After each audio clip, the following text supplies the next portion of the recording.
এখানে অনিন্দর একটু হোয়াইট শার্টের দিকে ঝোঁক গেছে ফাইনালি। সো দেখছে এখানে কোন প্যাটার্নটা ভালো লাগে, এক্স্যাক্ট স্যারের হোয়াইট চাই। ঠিক আছে, আমার একটা ব্যাকআপ জামা আছে জন্মদিনে পরার, তাই অতটা ম্যান্ডেটরি ফিল করছি না। জোর জবরদস্তি করে কেড়ে নেওয়া হচ্ছে, মানে তুমি নেবে না কেন? আমি সব ফ্যাকাল্টিদের সাথে কথা বলছিলাম যারা ওখানে থাকে, বলছে ম্যাম আমাদের এখানে পুরো কারেন্ট সব বন্ধ করে দিয়েছে।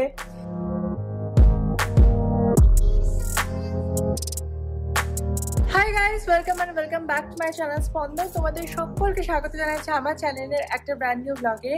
আজকের দিনটা খুব সাংঘাতিক একটা দিন। আজকে 7 মে, আমার জন্মদিনের আর মাত্র 2-3 দিন বাকি। বাট এনিওয়েজ, আজকে তোমরা দেখছোই অলরেডি ভারত আক্রমণ করে দিয়েছে পাকিস্তানদের, একটা হেভি যুদ্ধের মহল সৃষ্টি হয়েছে।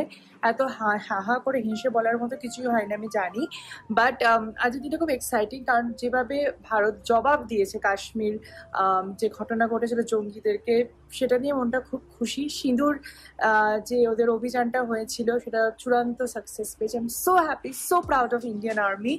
বাট এনিওয়েজ, আজকে আবার বিকেলবেলা থেকে একটা মক টেস্ট না কি একটা মক আছে আর কি যুদ্ধের জন্য, তো সেটা খুব আমি নার্ভাস, একটা এই ভেতর থেকে টেনশন হচ্ছে। বাট এনিওয়েজ চলো আজকে দিনটা শুরু করি, ব্লগটা শুরু করি। অনেক কাজ আছে, অনেক রান্নাবান্না আছে, আশা করবো তোমাদের ব্লগটা ভালো লাগবে। তো চলো ব্লগটাকে স্টার্ট করা যাক। উঠে গেছি অনেকক্ষণ সকালে, আর উঠে চলে এসেছি রান্নাঘরে, এখন রান্নার প্রস্তুতি চলছে। আজকে আমাদের মেনু হচ্ছে ভাত, ডাল আর চিংড়ি মাছের মালাইকারি।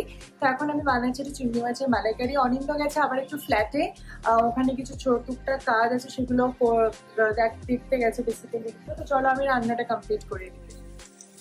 প্রথমে চিংড়ি মাছগুলোকে ভেজে নিচ্ছি, তারপরে মালাইকারি গ্রেভিটা বানাবো। আমার খুব ফেভারিট একটা ডিশ হচ্ছে চিংড়ি মাছের মালাইকারি। আমার মালাইকারি কিন্তু একদম হয়ে গেছে, আর খুব ভালো সুন্দর খেতে হয়েছে। আমি একটু টেস্ট করলাম।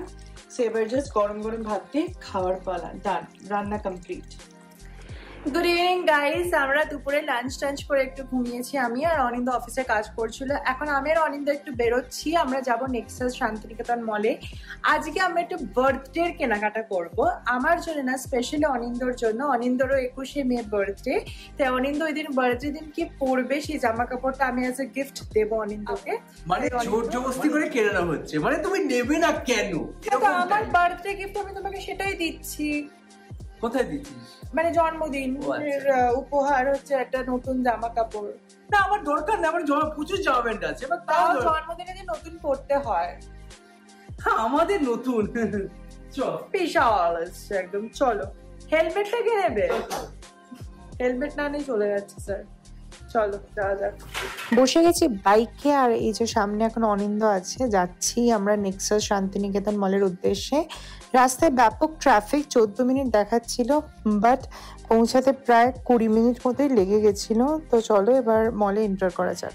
অনেক ট্রাফিক পেরিয়ে ফাইনালি আমরা পৌঁছে গেছি নেক্সাস শান্তিনিকেতন মলে। তুমি স্লিপটা নিলে আর পার্কিং এর ছবি তোলো, শিওর মনে থাকবে? আজকে তুললো না কিন্তু।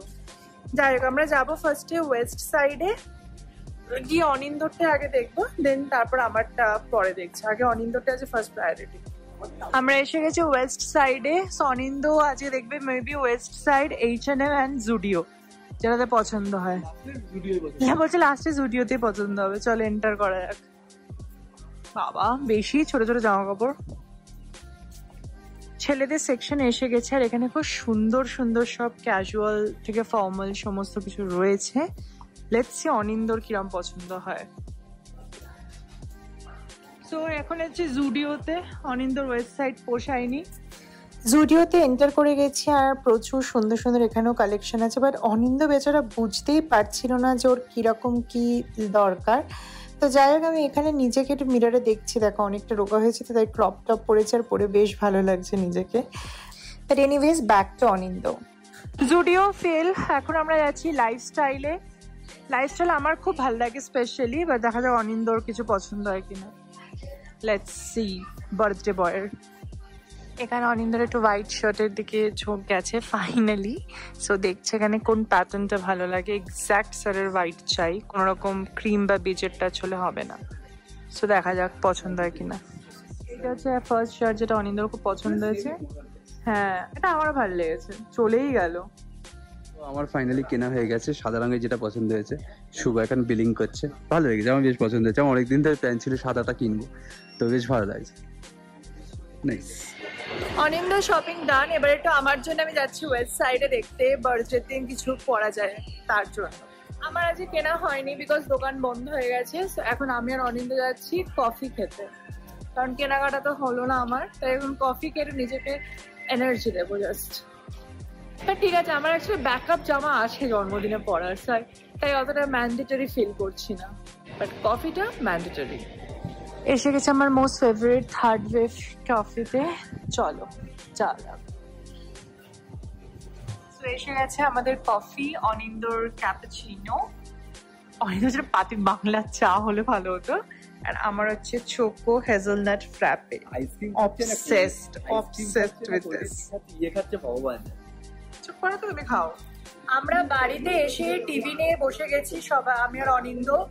চারিদিকে মানে ধুমধুমার কাণ্ড, মানে আমরা তো খুব ব্লেসড যে আমরা ঘরের মধ্যে বসে শপিং মল থেকে ঘুরে এলাম, এসে মজা করে ব্লগ করছি। বাট সিরিয়াসলি চারিদিকের যে অবস্থা চলছে, যেভাবে যুদ্ধ পরিস্থিতি ভারত পাকিস্তানের মধ্যে চলছে, এবং ভারতীয় সেনাকে স্যালিউট সিরিয়াসলি। মানে আজকে যে আমরা এত খুশি মনে আছি বিকজ অফ ভারতীয় সেনা, তারা পাকিস্তানের একটা মিসাইলকে ভারতের মাটিতে ছুঁতে দেয়নি। মানে we are proud to be an Indian.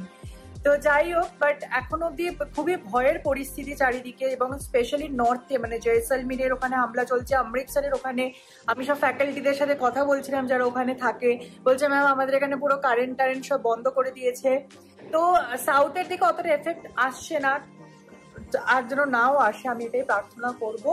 But এই যুদ্ধ পরিস্থিতি না তাড়াতাড়ি মানে বন্ধ হয় এবং একটা শান্তির পরিবেশ আবার সৃষ্টি, এটাই দেখার। বাট ইয়েস, এখন আমরা বসে সবাই এবিপি আনন্দ দেখছি, বাড়িতে মাকেও ফোন করেছে, মা বলছে আমরাও খবর দেখছি, চারিদিকে তাকিয়ে আছি, বুঝতে পারছি না অ্যাকচুয়ালি কি চলছে। কিন্তু আমরা মনে হয় এমন একটা জেনারেশন যারা এ জন্মে আমরা করোনার মতো মানে লকডাউন দেখলাম, ভারত পাকিস্তানের যুদ্ধ যেটা এতদিন সিনেমায় গল্পে পড়তাম সেটাও ফাইনালি দেখছি। মানে আর জানি না কি দেখতে হবে আমাদের এই জেনারেশনকে। বাট ইয়েস, দেখা যাক কি চলছে, তো দেখি খবরটা মন দিয়ে।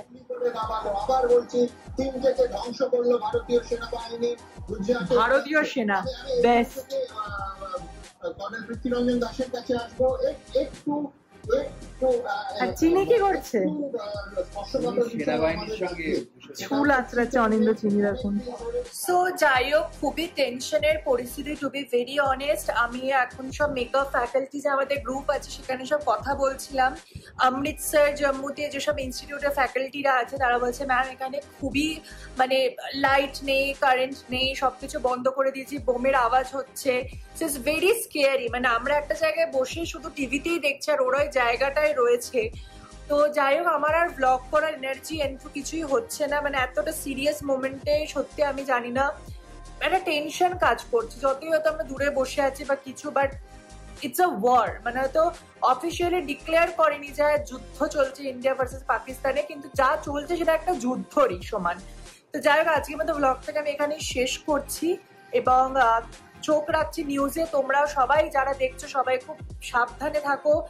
খবরও যেটা বারবার বলছে যে নিজের আশেপাশে চারিদিকের লোকজনদের একটু খোঁজ খবর নাও, কারণ এই সময় শুধুমাত্র যে সেনাতে যুদ্ধ চলছে সেটা কিন্তু নয়, দুটো দেশে যুদ্ধ চলছে এবং যারা স্লিপিং সেলস রয়েছে, মানে প্রচুর পাকিস্তানের গুপ্তচরেরা কিন্তু ভারতবর্ষে ছড়িয়ে আছে এবং আমাদের আশেপাশে কোথাও লুকিয়ে আছে তারা। তো তারা কিন্তু এই সময় অ্যাক্টিভেট হবেই এবং বিভিন্ন আক্রমণ আনার চেষ্টা করবে। তো প্লিজ সবাই খুব সতর্ক থাকো, প্রত্যেকটা খুঁটিনাটি জিনিসে লক্ষ্য দাও এবং নিজেদের পরিবারের সবাইকে সেফ রাখো, এটুকুনি বলবো। সো ইয়েস, আজকের মতো ব্লগটা এখানে শেষ হচ্ছে। দেখা হচ্ছে নতুন ব্লগে খুব তাড়াতাড়ি।